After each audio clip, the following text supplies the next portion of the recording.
All right, everyone, we are back on MorningLine. Thanks for joining us on this Wednesday. Nick Barris along with News Channel 5. Well, I say Channel 5. You're on the Plus all the time with us, malpractice attorney. We have a legal attorney that handles our criminal cases, Nick Leonardo, as you know. But Clint Kelly's on with us this morning. He is a malpractice attorney taking your phone calls. If you think you have a case or a question, ask. And remember, don't put it off because you wait a year, statute of limitations runs out. And this last call we had may have a case, and her statute of limitations runs out April 4th. She's getting close. Yeah, so let's get back to the phone lines. We've got some lines open if you want to jump in. Next is Darlene. Good morning, Darlene. Good morning. How can we help you? Well, I talked to Clint here a month or two ago about my husband having surgery, and they wouldn't take my case. Well, because of his surgery, he passed away February 5th. I'm so sorry. I'm so sorry. Yeah, well, so am I. But nobody will take my case. Well, that's the trick now. So this is someone, and do you remember, probably your receptionist or secretary assistant may have taken the call. So they just said they didn't have a case for, it wasn't something, No, yeah. I talked to Clint on your show. Oh, when you called it. He told me to call his office and talk to Pat. I called his office, talked to Pat, told her everything there was to tell.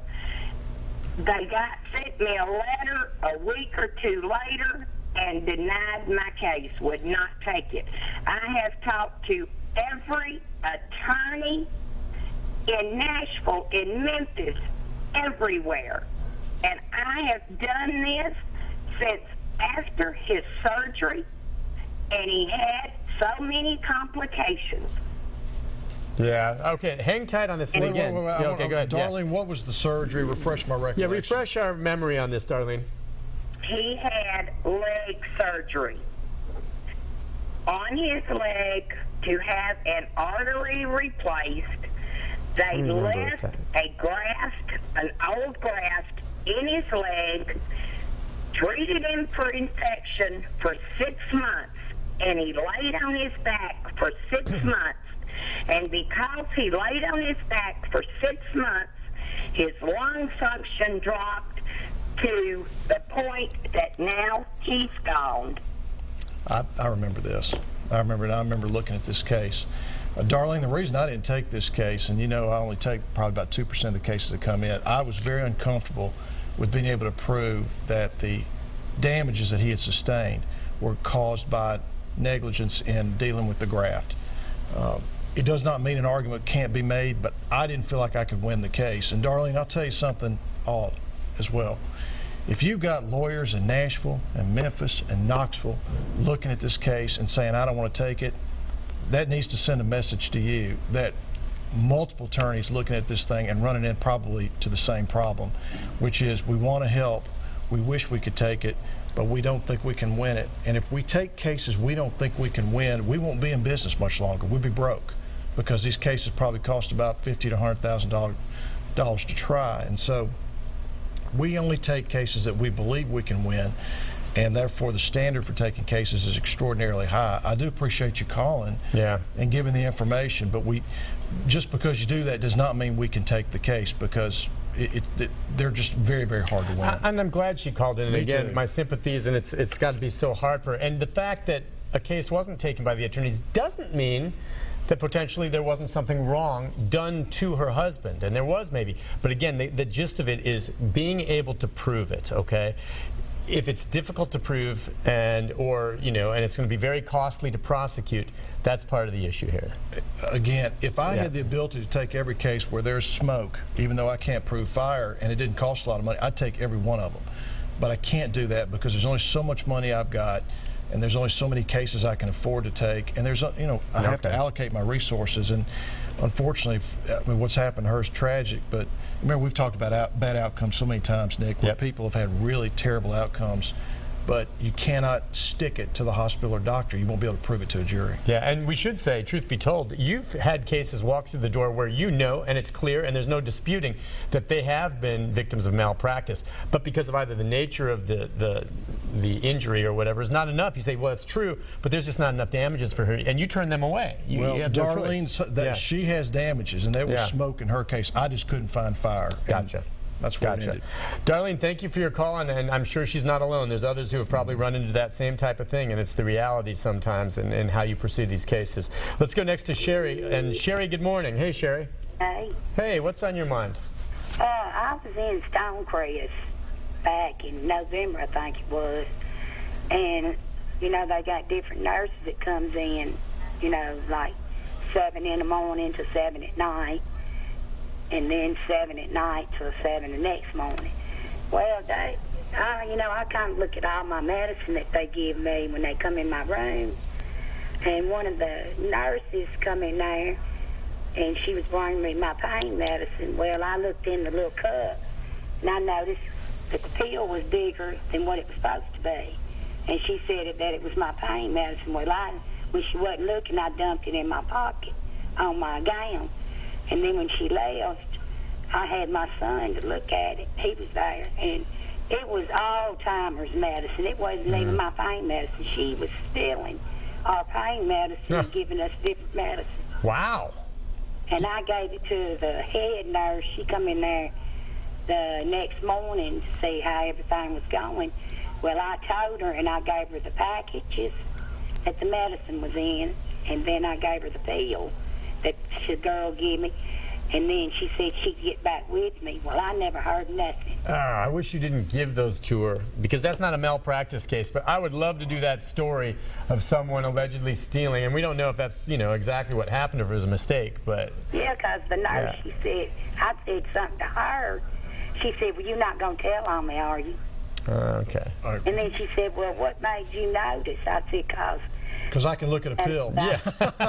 I can tell when pills don't The size look of the a same. pill, absolutely. Sherry dodged a bullet, and I'll tell you, this is getting to be a much, much more prevalent problem in hospitals, where nurses who I think are practically overworked, probably underpaid, because a lot of these hospital companies are purchasing the hospitals and cutting resources to increase profits. I mean, it's the way capitalism works, but the unfortunate side effect is they're not being as careful in delivering pills and medications, and you get situations like Sherry's where someone gets the wrong pill, but not everybody is observant as Sherry and just take the pill because they think that's what they're supposed to do, and something really bad happens. So lucky for Sherry, she was smart and able to look and see that that wasn't the right pill for her. Have you had cases come across, now we don't know if it was honestly a mistake because they're overworked, or what if it was nurses, and there are nurses and doctors in hospitals, I'm not saying that happened here, that are taking these pills, and you're like, well, that's the pain pill, I'm just going to give her something else, and I'm going to pocket that pain pill. That could very well have happened, and that may be the reason why she got the cold shoulder, and that does happen in the hospitals, because I've had a case where that actually occurred, where the nurse was rating the Pyxis. That's the unit. It's an electronic unit that stores narcotics. Right. And if you know the code, you can actually get into the Pyxis and steal narcotics without the hospital knowing it. And we had a nurse that was doing that. Yeah, it's crazy. Again, in this case, you were very lucky, and we don't know if it was just an honest mistake, and sometimes those happen, but that's a good thing. Always look at your pills. Let's go next to Brian. Brian, good morning, Brian. Yes. Hey, go ahead. All right. My wife had an emergency colostomy done in June of 2013. She recovered a year later from the colostomy and was doing well. We decided to have the colostomy taken down, and between August of 2014 and August of 2015, she was hospitalized in Vanderbilt 13 different times. She has had a hole in her belly that has been leaking. They call it a fistula, and it has never recovered to this day. She's never recovered from this fistula to this day. The doctor that was doing her surgery at Vanderbilt has since left and turned his practice over to his colleagues, and now she is still in the hospital. At this point, she's in St. Thomas and Murfreesboro, still having complications from this fistula. She has withered down to about 70 pounds now, and has had just multiple problems. Brian, when did you first suspect that something had gone wrong, either in the procedure to create the colostomy or the post-colostomy care?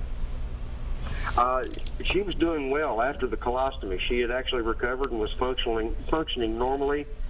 Since then, she has not been able to gain weight. She was on TPN feeding for a year, She did gain weight on TPN feeding, but she has been sick ever since. She can't keep food down. She's just had a host of digestive and intestinal problems ever since this colostomy takedown. What makes you think that there was something done wrong either in the colostomy or the post-colostomy care? Because there has been just complication after complication.